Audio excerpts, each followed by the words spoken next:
Здравствуйте, Ольга Валерьевна. Об эпидобстановке в республике на сегодняшний день. Добрый день, уважаемые жители Республики Саха-Якутия. Текущая санитарно-эпидемиологическая обстановка характеризуется 93 новыми случаями коронавирусной инфекции в целом по Республике Саха-Якутия. Необходимо обратить внимание, что в городе Якутске зарегистрировано 59 случаев. В Алданском и Мирнинском районах отмечается рост заболеваний, зарегистрировано по 4 случая. По 3 случая зарегистрированы на Амгинском, Верхневилюйском, Хангаласском районах. Еще раз обращаю внимание на увеличение количества случаев в Амгинском и Хангаласском районах, которые сегодня являются районами, находящимися рядом с городом Якутском. И, безусловно, местом отдыха, в том числе горожан. Уважаемые жители города Якутска и гости Амгинского и Мегино-Хангаласского улуса. Оперативными штабами районов Хангаласским и Амгинским приняты обоснованные правомерные решения, связанные с ограничениями въезда в Амгинский и Хангаласский улус, в связи с чем оперативные штабы Амгинского и Хангаласского улуса просят соблюдать данные требования в связи с возникновением очагов, прежде всего связанных с заездом из города Якутска. По 2 случая зарегистрировано в Алайховском, Вилюйском, Мегино-Хангаласском, Намском, Нерюнгринском и Аймиконском улусе. И необходимо обратить внимание, что по 1 случаю зарегистрировано в Горном, Нюрбинском и Татинском.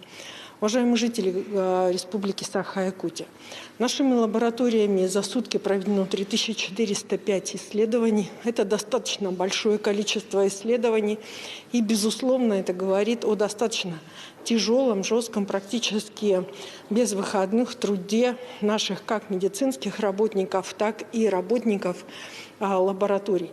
В связи с этим обращаем ваше внимание на необходимость соблюдения норм и соответствующую вакцинацию для того, чтобы как можно меньше возникало и сложностей, и как можно меньше было работы, в том числе у медицинских работников. Но это спасет жизни вакцинация и нам, и вам, и наших близких.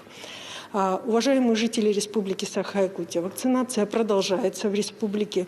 Сегодня у нас поступило, как я уже говорила, на непосредственно брифингах 40 тысяч доз вакцины Эпивак. Вся она распределена по районам. До конца, по транспортной схеме она будет направлена в районы республики. Прежде всего, ею будут обеспечены северные районы республики. И в связи с ее достаточно легким способом доставки, соответственно, она будет направлена во все отдаленные населенные пункты. Первую вакцину в целом по республике получила 208 881 человек. Использовано у нас на территории республики 79% от общего числа вакцины, поступившие, соответственно, в республику. И сегодня у нас ожидается еще поступление в республику 5400 доз гамма-ковида, которую мы привыкли называть в быту «Спутник». Уважаемые жители Республики Саха-Якутия, вчера президент страны во время прямой линии говорил о необходимости вакцинации и обращал внимание на те субъекты Российской Федерации, в которых действует постановление главного санитарного врача.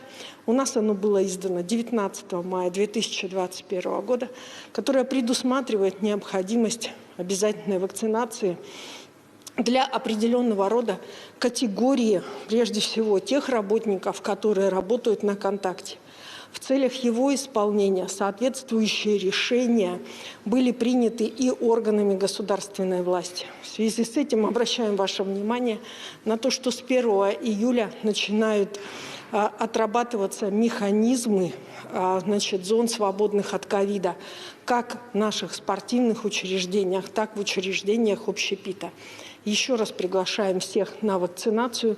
Вакцинальные участки готовы во всех поликлиниках непосредственно Республики Саха-Якутия. Спасибо.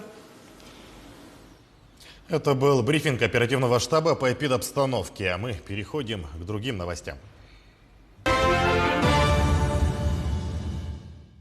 Вы смотрите новости в прямом эфире. В студии Сергей Михедов. Здравствуйте. Коротко о темах выпуска. Глава государства обозначил необходимость решения проблемы с безработицей в стране. Какие темы стали основными на прямой линии с Владимиром Путиным? Движение